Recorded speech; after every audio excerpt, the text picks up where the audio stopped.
Name is Geetanjali और आज हम डिस्कस करने वाले हैं लीड कोड डेली प्रॉब्लम। तो आज का प्रॉब्लम है longest cycle in a graph. सबसे पहले हम प्रॉब्लम समझते हैं क्या है। तो ये एक हार्ड लेवल प्रॉब्लम है और प्रॉब्लम स्टेटमेंट क्या कह रही है कि हमें एक डायरेक्टेड ग्राफ दिया होगा जिसमें कि n नोड्स होंगी 0 टू n-1 और हर एक नोड से ज़्यादा सिर्फ एक ही एज आउटगोइंग होगी। कहने का मतलब कि एक नोड से एक से ज़्यादा एजेस नहीं निकलेंगी। और हमें क्या दिया है, अगर कोई ऐसी नोड है कि जिससे कोई एज नहीं जा रही तो उसकी वैल्यू -1 होगी। और हमें बताना है कि इस डायरेक्टेड ग्राफ में अगर कोई साइकिल है तो उसकी मैक्सिमम लेंथ क्या है। कि अगर तो साइकिल नहीं प्रेजेंट तो हम सिंपली -1 रिटर्न कर देंगे कि if no cycle exist then return -1। But अगर कोई साइकिल प्रेजेंट है तो जितने भी साइकिल्स हैं ग्राफ में उनमें से सबसे ज़्यादा लॉन्गेस्ट लेंथ वाला साइकिल कौन सा है, हमें उसकी लेंथ रिटर्न करनी है।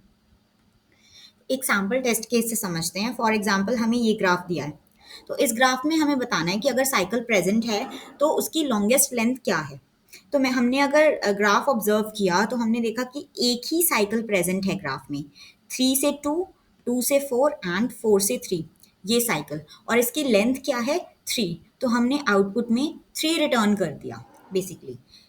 बट सपोज अगर हमारे पास ग्राफ में कोई साइकिल ही नहीं है, जैसे ये ग्राफ ले लीजिए, इसमें कोई भी साइकिल प्रेजेंट नहीं है, तो इसमें सिंपली हमने -1 रिटर्न कर दिया। अब क्वेश्चन को हम सॉल्व कैसे कर सकते हैं, मतलब क्या अप्रोच हो सकती है।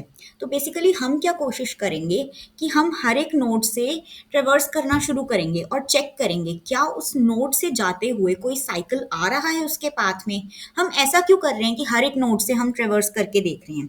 आपने अगर क्वेश्चन हमने जब पढ़ा था तो उसमें क्वेश्चन में एक कंडीशन थी कि हर एक नोड से एटमोस्ट एक ही आउटगोइंग एज है, कि एक नोड से एक से ज़्यादा एजेस बाहर की तरफ नहीं जा रही हैं। तो बेसिकली इस कंडीशन का हम यूज़ कैसे कर सकते हैं कि जब भी हम ग्राफ देखेंगे तो अगर किसी नोड से हम ट्रेवर्स करना स्टार्ट कर रहे हैं और उसके पाथ में कोई साइकिल आ रहा है, तो ये कंडीशन तो हमें पता है कि एक नोड में के पाथ में एटमोस्ट मतलब एक ही साइकिल प्रेजेंट हो सकता है, कि एक नोड एक ही साइकिल में प्रेजेंट हो सकती है, एक से ज़्यादा साइकिल्स में प्रेजेंट नहीं हो सकती। क्योंकि मुझे पता है कि एक नोड से एज तो सिर्फ एक ही जा रही होगी या कोई भी एज नहीं होगी।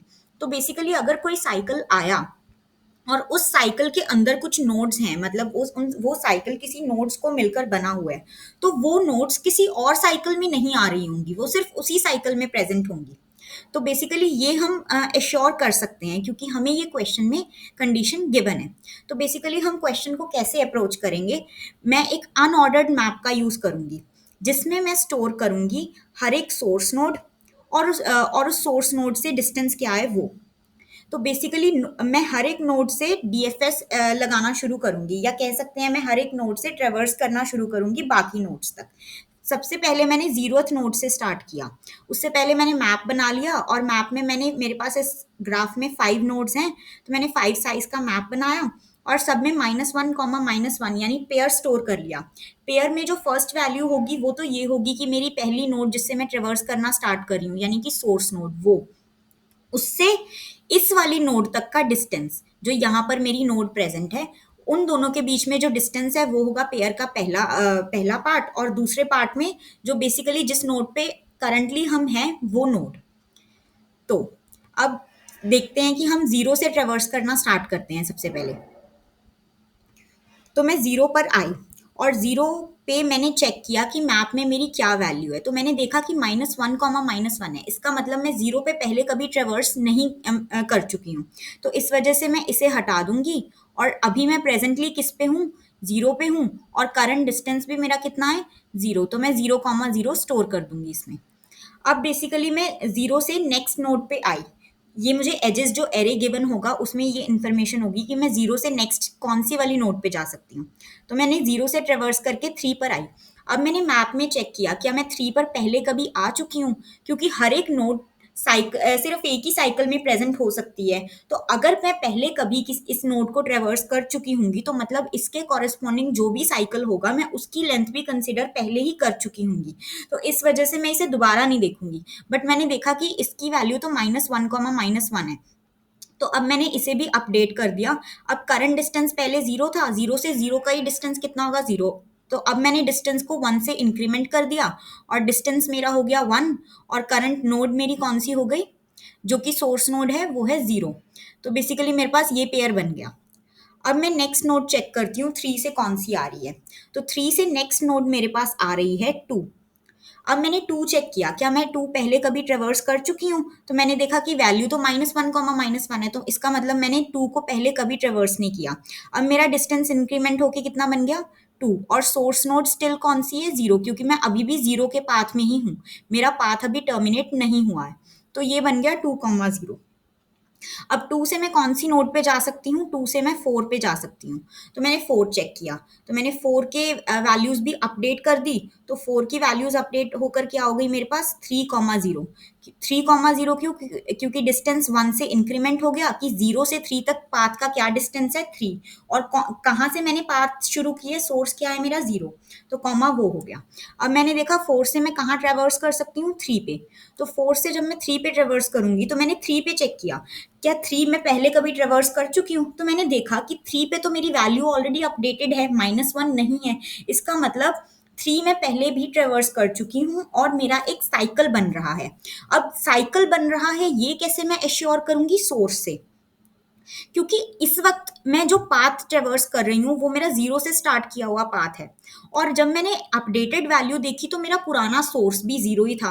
मतलब अभी मैं उसी पाथ में ही हूँ और मैं एक ऐसी नोड पे पहुंच चुकी हूँ जो कि सेम पाथ में ट्रेवर्स कर चुकी हूँ। इसका मतलब साइकिल बन चुका है, और इस साइकिल को मैंने पहले कभी कंसिडर नहीं किया था। और इस साइकिल की लेंथ बेसिकली क्या होगी, अभी इसकी करंट लेंथ, जब मैं अब 3 पे आई हूँ तो डिस्टेंस अपडेटेड होके मेरा 4 हो गया, और पहला डिस्टेंस मेरा 1 था। इसका मतलब मेरे साइकिल की लेंथ कितनी हुई, 4 - 1, यानी कि 3। यानी current length minus previously calculated length, it will be the length of cycle. तो मैं एक आंसर वेरिएबल बना लूंगी अपना, और आंसर वेरिएबल में मैं स्टोर करती रहूंगी मेरी मैक्सिमम लेंथ कितनी है।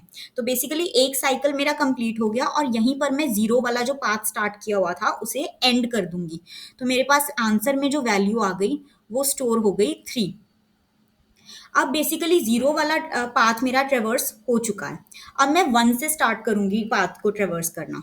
तो मैंने जब 1 से स्टार्ट किया तो 1 पे मैंने चेक किया, मैंने पहले कभी 1 को विजिट नहीं किया था, तो -1 था, तो मैंने इसे अपडेट करके कर दिया 0, 1, क्योंकि 1 से 1 का डिस्टेंस कितना होता है, 0, और इस वक्त मेरी सोर्स नोड क्या है, 1। तो ये अपडेट हो गया। अब बेसिकली मैं 1 से पहुंच गई 3 पे। तो 3 मैंने चेक किया, 3 तो ऑलरेडी ही अपडेटेड है, और क्योंकि 3 ऑलरेडी अपडेटेड है तो मैं यहीं पे लूप ब्रेक कर दूंगी, क्योंकि ये नोड ऑलरेडी ट्रेवर्स हो चुकी है, और इसका जो सोर्स नोड है वो मेरे इस वाले प्रेजेंट वाले सोर्स नोड के इक्वल नहीं है। मतलब इसे मैं पहले किसी पाथ में ट्रेवर्स कर चुकी हूँ और इस साइकिल को कंसिडर कर चुकी हूँ, तो अब मैं इस साइकिल को कंसिडर दोबारा नहीं करूंगी। अब मैं जब 2 पर आई, सेम चीज मैंने 2 के लिए देखी कि ये भी ऑलरेडी ट्रेवर्स हो चुका है, तो इसके कॉरेस्पॉन्डिंग साइकिल भी ट्रेवर्स हो चुका है। सिमिलरली गोज फॉर 3, 3 भी मेरा विजिटेड है, 4 भी मेरा ऑलरेडी विजिटेड है, तो मेरी सारी नोड्स अब ट्रेवर्स हो चुकी हैं, और मेरे पास जो भी साइकिल था उसकी वैल्यू आंसर में स्टोर हो गई है। अब हम इस अप्रोच को कोड करके देखते हैं। तो कोड में बेसिकली क्या किया हुआ है मैंने, सबसे पहले तो मैंने एक अनऑर्डर्ड मैप बनाया जो कि हमने अप्रोच में चेक किया था, जिसपे मैंने शुरुआत में -1, वैल्यू स्टोर कर ली सभी नोड्स के कॉरेस्पॉन्डिंग, और उसके बाद मैंने एक आंसर वेरिएबल बनाया जिसकी वैल्यू 0 है, जिसमें कि मेरे साइकिल की लेंथ स्टोर होगी। तो फिर मैंने एक आउटर लूप स्टार्ट किया जो कि 0 से n तक, मतलब हर एक नोड को सोर्स नोड कंसिडर करके चलेगा, और फिलहाल के लिए उस सोर्स नोड से मेरा करंट डिस्टेंस है 0। अब मैं उस नोड से चेक करती जाऊंगी कि कितनी नोड्स आगे जा रही हैं और कौन से साइकिल्स पॉसिबल हैं। तो फिर सबसे पहले मैं जे की वैल्यू है वो आई से स्टार्ट होगी और तब तक चलेगी जब तक मेरे पास डेड एंड ना आ जाए। डेड एंड मतलब या फिर तो मेरे पास ऐसी नोड ना आ जाए कि जहां से आगे कोई एज पॉसिबल ही नहीं है, मतलब जे की वैल्यू -1 जब तक नहीं आ जाती तब तक मेरा लूप चलेगा।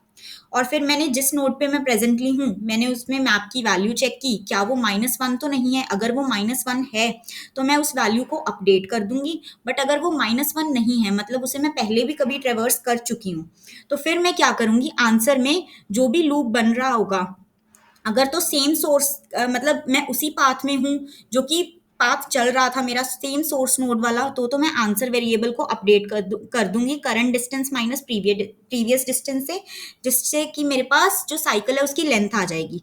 और मैं यहीं पे उस लूप को ब्रेक कर दूंगी, क्योंकि मुझे पता चल जाएगा, क्योंकि वो विजिटेड है ऑलरेडी, तो मैं उस वाली नोड के कॉरेस्पॉन्डिंग जो भी साइकिल है उसे पहले ही कंसिडर कर चुकी हूँ। और इस तरह मेरा लूप चलेगा, और लास्ट में मैं चेक करूंगी कि अगर तो मेरा आंसर जीरो ही रहा, मतलब कोई भी साइकिल प्रेजेंट नहीं था ग्राफ में, तो मैं सिंपली -1 रिटर्न कर दूंगी, वरना मैं अपना आंसर रिटर्न कर दूंगी। अब इसे रन करके देखते हैं।